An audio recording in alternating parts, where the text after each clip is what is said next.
experience, pero sobrang na-enjoy ko and talagang look forward ko to kasi since sa mga last year, I was a fan and parang na-dream ko na sana makasali din ako one day and now I'm here, so nakakakilig talaga siya. And I'm really proud of ano yung kinalabasan ng film namin and yun lang. Galing po ba sa ano? Kasi di ba kayo ni JC ang magkasama sa Project Feb 14. So, doon ba nanggaling kaya kayo biglang naging partners na? Hindi naman, pero nakatulong din na magkakilala na kami kasi naging mas madali na yung shooting, comfortable na kami sa isa't isa. And hindi ko alam kung ba't kami, direct. Yun din naman yung napili namin. Kasi si JC merong ganung charm. Napaka-adorable ni JC on screen eh. Hindi masyado off-screen, pero on-screen. Sobrang may ganung adorable eh. And I needed that. Tapos si Jane naman, kasi gusto ko yung pagiging, yung strong siya, pero hindi siya yung nakakakon na strong. Hindi siya takot maging babae. Hindi siya takot na magpakita ng vulnerability. So, nung nakita namin sila together, sobrang relieved ako na nag-work yung chemistry nila. Pero because Project Feb 14 po was really so daring, no? As in, umabot na may psychiatrist and everything. Ito naman medyo on the kilig side lang. Wala naman. Daring pa din. Meron. Hindi ko naman papayag na walang daring. Wow! Siya mismo siya nag-suggest, dapat may daring. May pot exposure ako dito. Oh, okay. Totoo ba yan, Jane? Si JC daw, meron. Hindi nawawalan eh. Requirement sa contract ni JC. Yun isa sa mga charm daw niya. Thank you po. Thank you. Okay, let me ask Utopia. Okay, anong naramdaman niyo nung napili kayo to be part of the festival? Masaya po. Thank you so much. Yes, I think that's the perfect answer for this question. Pero, can you tell us briefly, tungkol saan ba ito? Ang magkakwento po tungkol dyan is si Karen Toyoshima, one of our two lead actors na female. She's playing shy, so... Hello po, good afternoon. I'm Karen Toyoshima. Sa film po namin kasi there's only like very few female characters and sobrang swerte ko po at napagbigyan na i-portray yung role ni Shai. Siguro to balance out din yung mga lalaki namin. So, feeling ko kailangan ng Amazona kasi usually po yun yung nakakasa akin. So, taga-patay, taga-bugbog, mga ganon. No, our film is about, yun nga po, when you say utopia kasi parang everything is perfect. Pero sa film namin, pinapakita yung opposite. So, it's very exciting and galing din po kasi ako sa teatro. So, yung process po ni Direct Dustin, very natural, very like one take everything. So, very fluid and it's an ensemble work. Nagtulungan po talaga kaming lahat. Yes, it's very collaborative. Natutuloy na nga po ni Kuya Aaron, no? Ako dream role ko talaga ito. Police. Pangatlong police ka na to. But again, I'm very thankful and grateful to be part again of Cinema One. At thank you, Direk, for allowing me to do my homework sa pelikula natin. At at the same time, masaya ako dahil first time namin lahat makakatrabaho. So, itong pelikulang ito,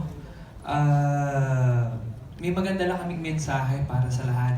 So, sana magkaroon din kayo ng aral dito sa pelikula namin dahil mensahe talaga siya para sa lahat. Tutuloy daw po ni Joem. Tuloy mo na, Joem. Hindi ko naiintindihan yung sinasabi nila. Honestly po kasi for Utopia, pwede po maging honest. Hindi kasi ako yung part ng original cast. Ibang actor yung for my part. And ayun, parang nabudol din ako ni Shandy na the next day, Victorian na, and then nangyari na tinatanong nila ako about the character, about the story. So ako wala akong idea kung ano yung nangyayari. So pumasok lang ako sa Cinema One for the Victorian, for the interviews, and yun, lagi lang nila ako ginaguide throughout the process of answering questions for the press, for the interview. So, yun hiyang-hiya po talaga ako. Pero and when, for the shoot ko, Utopia is about, parang at the end, yun nga, it's a perfect world. May kometang dadaan sa mundo and na-affect niya lahat ng tao sa mundong ito. And lahat ng opposite mangyayari. Kung ikaw yung pinakamabuting tao, ikaw yung magiging masama. Kung ikaw yung pinakamasama, ikaw yung magiging mabuti. So, it's a world of emotions, it's a world of human nature, yung ilalabas mo yung kung ano yung kagandahan sa pagkatao mo at yung kabahuan ng pagkatao. So, yun. Alam ko na po yung story after po pala matapos yung pelikula. So, thank you.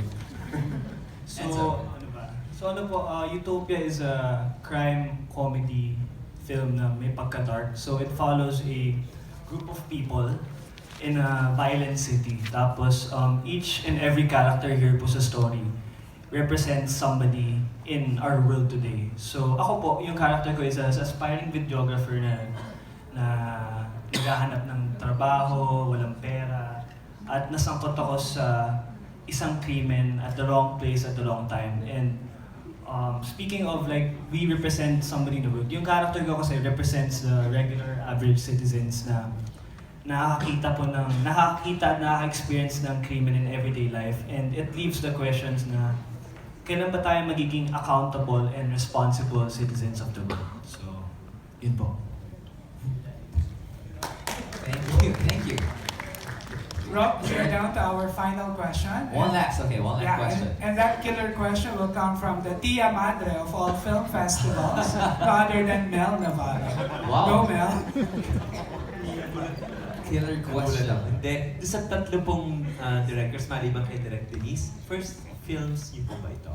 Apo. How was it working on the first movie? And then, ano po ba yung bucket list niyo na sino ba ang pangarap niyo may direct someday? Yun. Kamusta po ang pagiging first-time director sa isang pelikula? Sobrang masaya. Sobrang overwhelming kasi nakatrabaho ko agad yung lead actress ko, which is si Sherry. Originally, na-peg lang talaga siya during the pitch and then eventually na-onboard din namin siya. So it's very parang roller coaster yung mga nangyayari throughout the process of the film production, to production, to post. And na-enjoy ko siya. And, paano Ano ba? bang sense of intimidation is Sherry? Actually, Does Sherry? hindi namin siya in-approach nung una kasi natatakot nga kami. And then, nag-usap-usap kami, baka naman, try lang natin. Kung hindi, edi hindi. Edi nag-dinner kami, in-invite niya kami. Tapos, nung dinner nga, nasabi ko ata to the other interview, nung pagdating pa lang sa dinner, shake hands, ganyan-ganyan. She was asking a lot of questions right away. So I'm like, okay, sige, work tayo, work. Hindi pa siya umuoo, ang dami niya ng suggestions sa characters, like, anong gusto niyang look, ganyan-ganyan. Tapos the producers asked her na, so ano, go ka na ba? Sabi niya, oo naman.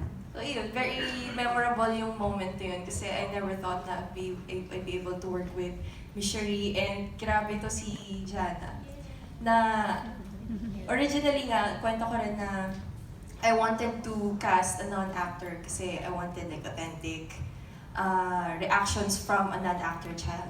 But then again, during the audition, I was wrong. Nung nag-audition si Jana, I was very happy because I would describe her as parang hindi umaarte. So she was really perfect for the role. And grabe yung commitment nitong ni Miss Sherry and ni Jana all throughout the project. Okay, so I'm happy.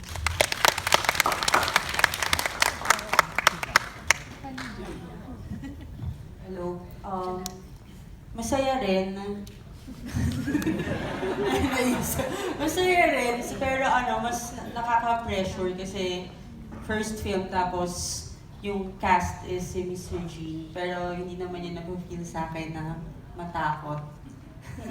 Tiya madre pala. Hindi na feel niya sa akin na matakot. So masaya ako na yung first ko din itong Yours Truly kasi matagal na siyang nasulat, around 2016, 2017. So, kung ako talaga magbibigay ng chance, I thank you Cinema One. Ito yung gusto kong unahin. na pelikula kasi it's for my mom. Yung mommy ko kasi si Shirley, so natutuwa ako na nabigyan ako ng chance. So yun, dream actor na madirect. Yan, sina Miss Alessandra, silang lahat pala. Isa-isa.